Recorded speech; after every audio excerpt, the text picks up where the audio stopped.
ભવિષ્યનું નિર્માણ કરવું એ એન્જિનિયરોનું કામ છે, સાચું ને? પણ આ ભવિષ્ય બનાવવા માટે આપણે આપણી જ પૃથ્વીનો વિનાશ તો બિલકુલ ન કરી શકીએ.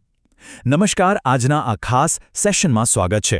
આજે આપણે સમજીશું topic 5.1 environmental policies in India like air act, water act, environment protection act, wildlife protection act, forest conservation act, biodiversity act. અને આ એક્સપ્લેનર જગદીશ પાટણકર દ્વારા તૈયાર અને પ્રસ્તુત કરવામાં આવ્યું છે. તો ચાલો સીધા જ વિષય પર આવીએ. પ્રથમ વર્ષના ડિપ્લોમા એન્જિનિયરિંગના વિદ્યાર્થીઓ માટે આ એક ultimate rapid fire revision checklist છે.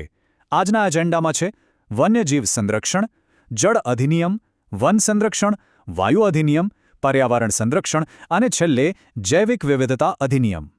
હવે પરીક્ષામાં આ બધા જ વર્ષો યાદ રાખવા થોડા મુશ્કેલ લાગી શકે છે, પણ અહીં એકદમ સિમ્પલ ટ્રીક છે. 72નો આંકડો જંગલી પ્રાણીઓ માટે મગજમાં ફિટ કરી લો. એમાં માત્ર 2 વર્ષ ઉમેરો એટલે 74માં આવ્યું પાણી. હવે નવો દાયકો 80 શરૂ થાય એટલે સીધા જંગલો. એમાં 1 વર્ષ ઉમેરો એટલે 81માં હવા. 86માં આ બધું જ બચાવવા માટે મેઇન પર્યાવરણનો કાયદો આવ્યો અને છેલ્લે નવી સદી એટલે કે 2002માં જૈવ વિવિધતા માટેનો કાયદો. બસ આખી ટાઈમલાઈન યાદ રહી ગઈ? તો ટાઈમલાઈનનો સૌથી પહેલો કાયદો છે વન્યજીવ સંરક્ષણ અધિનિયમ 1972. વિશાળ ઇમારતો કે ફેક્ટરીઓ બનાવતા પહેલા પ્રકૃતિમાં રહેતા જીવોનું રક્ષણ કરવું સૌથી અગત્યનું છે. જરા આંખો બંધ કરીને કલ્પના કરો કે એક લીલુંછમ ગીરનું જંગલ છે, જ્યાં સિંહો એકદમ સુરક્ષિત રીતે મુક્તપણે ફરી રહ્યા છે. આ અદ્ભુત દૃશ્યને માત્ર કલ્પના જ નહીં, પણ વાસ્તવિકતામાં જ જાળવી રાખવું એ જ આ કાયદાનો મુખ્ય ઉદ્દેશ્ય છે. આ અધિનિયમ જંગલી પ્રાણીઓ, પક્ષીઓ અને લુપ્ત થતી જાતિઓનું એકદમ કડક રક્ષણ સુનિશ્ચિત કરે છે. તેથી અગત્યનો મુદ્દો એ છે કે આ કાયદો કોઈપણ પ્રકારના શિકાર પર સંપૂર્ણ પ્રતિબંધ મૂકે છે. રાષ્ટ્રીય ઉદ્યાનો એટલે કે નેશનલ પાર્ક અને અભયારણ્યોની સ્થાપના કરીને તે ગીરના સિંહ કે વાઘ જેવા લુપ્ત થતા જીવોના ગેરકાયદેસર શિકાર અને વેપારને જડમૂળથી રોકે છે. પ્રાણીઓ સુરક્ષિત થઈ ગયા. હવે ટાઈમલાઈનમાં 2 વર્ષ આગળ 1974માં જઈએ. જળ પ્રદૂષણ અટકાવવા અને નિયંત્રણ માટેનો અધિનિયમ 1974. પ્રાણીઓ હોય કે મનુષ્યો, દરેકને પીવા માટે સ્વચ્છ પાણી તો જોઈએ જ. એક એવા ભયાનક દ્રશ્યનો વિચાર કરો જ્યાં એકદમ ચોખ્ખી નદીમાં ફેક્ટરીઓમાંથી નીકળતો ઝેરી અને કાળો કચરો સીધો જ ઠલવાઈ રહ્યો છે. આ કાયદાનો પ્રાથમિક હેતુ આ જ ભયાનક દ્રશ્યને હકીકત બનતું અટકાવવાનો છે. તે નદીઓના પ્રદૂષણને અટકાવે છે અને પાણીની ગુણવત્તા જાળવી રાખે છે. પ્રથમ વર્ષના વિદ્યાર્થીઓ માટે અહીં કેટલાક ટેકનિકલ શોર્ટ ફોર્મ્સ સમજવા ખૂબ જરૂરી છે. આ કાયદા હેઠળ CPCB એટલે સેન્ટ્રલ પોલ્યુશન કંટ્રોલ બોર્ડ અને SPCB એટલે સ્ટેટ પોલ્યુશન કંટ્રોલ બોર્ડની રચના થઈ. કોઈપણ ફેક્ટરી પોતાનો કચરો સીધો નદીમાં ન છોડી શકે. તેમના માટે કચરાના નિકાલ પહેલાં STP એટલે કે સીવેજ ટ્રીટમેન્ટ પ્લાન્ટ અથવા ETP એટલે કે એફ્લુએન્ટ ટ્રીટમેન્ટ પ્લાન્ટ લગાવવો બિલકુલ ફરજિયાત છે.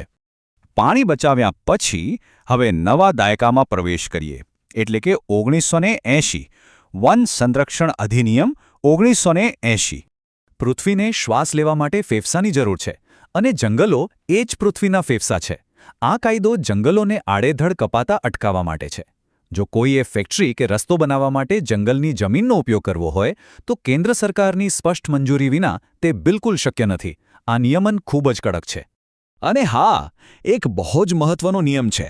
જો કોઈ અત્યંત જરૂરી એન્જિનિયરિંગ પ્રોજેક્ટ માટે જંગલનો થોડો ભાગ કાપવો જ પડે તેમ હોય તો કાયદા અનુસાર તેની સામે નવા વૃક્ષો વાવવા, જેને આપણે એફોરેસ્ટેશન કહીએ છીએ, તે કરવું કાયદેસર રીતે ફરજિયાત છે.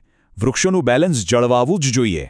જંગલો અને વૃક્ષોની વાત નીકળી છે તો વૃક્ષો આપણને શુદ્ધ હવા આપે છે, બરાબર? એટલે સીધા 1 વર્ષ પછી આવે છે વાયુ એટલે કે પ્રદૂષણ અટકાવવા અને નિયંત્રણ માટેનો અધિનિયમ 1981. અને આ બહુ જ વ્યાપક કાયદો છે. આ અધિનિયમ હવાનું પ્રદૂષણ ઘટાડવા, ઔદ્યોગિક ફેક્ટરીઓમાંથી નીકળતા ધુમાડા માટે ચોક્કસ અને કડક ધોરણો નક્કી કરે છે, જેથી કરીને દરેકને શ્વાસ લેવા માટે એકદમ શુદ્ધ હવા મળી રહે. હવે આ કાયદા હેઠળ વાહનોના પ્રદૂષણને કાબૂમાં લેવા માટે PUC એટલે કે પોલ્યુશન અંડર કંટ્રોલ સર્ટિફિકેટ ફરજિયાત છે. અને અહીં એક બહુ જ આશ્ચર્યજનક હકીકત એ છે કે અતિશય ઘોંઘાટ એટલે કે નોઇઝ પોલ્યુશનને પણ સત્તાવાર રીતે હવાના પ્રદૂષણ અને પર્યાવરણીય ગુન્હા તરીકે ગણીને દંડનીય બનાવવામાં આવ્યું છે. હવે સીધા પહોંચીએ 1986માં. પર્યાવરણ સંરક્ષણ અધિનિયમ 1986, જેને EPA પણ કહેવાય છે. આ કાયદો બનવા પાછળનો ઇતિહાસ અત્યંત દુઃખદ છે. 1984નો ભોપાલ ગેસકાંડ કદાચ તમને ખ્યાલ હશે. એક એવી ભયાનક અને કાળી રાત જ્યારે ઝેરી ગેસ લીક થવાથી હજારો નિર્દોષ લોકોએ પોતાના જીવ ગુમાવ્યા. આ વિનાશક ઘટનાએ સરકારને તાત્કાલિક ધોરણે આ અત્યંત શક્તિશાળી કાયદો ઘડવા માટે મજબૂર કરી દીધી. આ કાયદાની તાકાત કેટલી છે ખબર છે? આ એક અમ્બ્રેલા એક્ટ છે. એટલે કે બાકીના બધા જ કાયદાઓ આની છત્રી નીચે આવી જાય છે. જો કોઈ ફેક્ટરી પર્યાવરણને ગંભીર નુકસાન પહોંચાડે તો સરકાર પાસે એટલી પાવરફુલ સત્તા છે કે તે કંપનીને રાતોરાત બંધ કરાવી શકે છે. અને હા, કાયદાનો ભંગ કરનારનું વીજળી અને પાણીનું કનેક્શન પણ સીધું જ કાપી શકે છે. હવે આપણે સીધો નવી સદીમાં એટલે કે વર્ષ 2002માં કૂદકો મારીએ. જૈવિક વિવિધતા અધિનિયમ 2002. પર્યાવરણ બચાવવાના આ આખા કોયડાનો આ અંતિમ અને ખૂબ જ નિર્ણાયક ભાગ છે. આ માત્ર પ્રાણીઓ કે છોડની વાત નથી, આ ભારતની જૈવિક સંપત્તિના રક્ષણની વાત છે. અહીં એક સૌથી મોટો આધુનિક ખતરો છે જેને બાયોપાયરેસી કહેવાય છે. હવે બાયોપાયરેસી એટલે શું? આ કાયદો એ વાતનું ધ્યાન રાખે છે કે કોઈ મોટી વિદેશી કંપનીઓ આપણી પરંપરાગત ઔષધિઓ જેમ કે હળદર કે લીમડો અથવા ખેતીના જ્ઞાનની ચોરી કરીને પોતાના નામે પેટન્ટ ન કરાવી લે. તે પણ સુનિશ્ચિત કરે છે કે સ્થાનિક લોકોના વડવાઓના આ જ્ઞાનનો ફાયદો બહારના લોકો નહીં પણ માત્ર ને માત્ર સ્થાનિક સમુદાયોને જ મળે. પરીક્ષાની છેલ્લી ઘડીની તૈયારી માટે આ અલ્ટિમેટ રેપિડ ફાયર રિવિઝન ટેબલનો ફટાફટ સ્ક્રીનશોટ લઈ લો. ચાલો રિવાઇઝ કરીએ.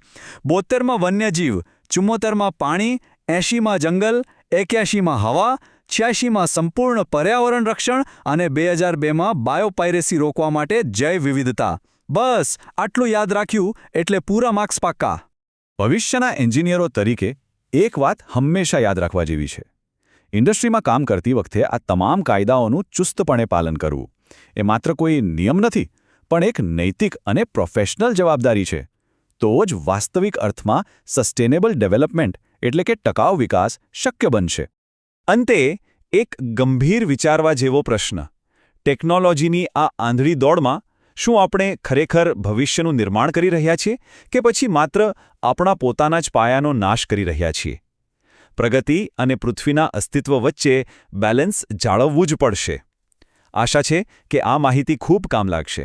કૃપા કરીને આ એક્સપ્લેનરને શેર, લાઇક, કમેન્ટ કરો અને અમારી ચેનલ ધ સિલેબસને સબસ્ક્રાઇબ કરો. આભાર.